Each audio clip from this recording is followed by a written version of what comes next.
வீரர்கள் மனவலிமை தரும் யோகாவை கற்றுக்கொள்ள வேண்டும். அத்துடன் தங்களது தாய்மொழியுடன் ஹிந்தி, ஆங்கிலத்தையும் ஒரு கூடுதல் மொழியாக கற்றுக்கொள்ள வேண்டும் என்று எல்லையில் ராணுவ வீரர்களுடன் தீபாவளி கொண்டாடிய பிரதமர் திரு நரேந்திர மோடி அவர்கள் பேசினார்.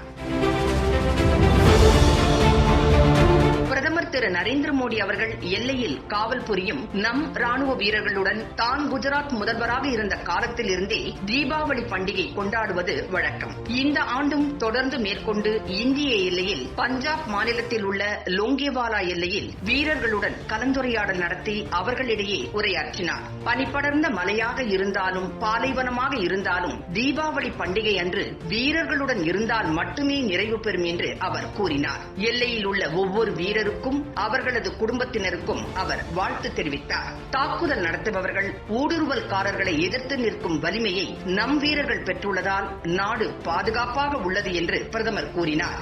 இன்று இந்த நாடு தனது தேசிய நலன் அனைத்திலும் சமரசம் செய்து கொள்ளாது என்பதை உலகம் அறிந்துள்ளது என அவர் கூறினார். இந்தியாவின் இந்த நிலை அதன் ராணுவ தீரம் மற்றும் திறனால் வளர்ந்துள்ளது.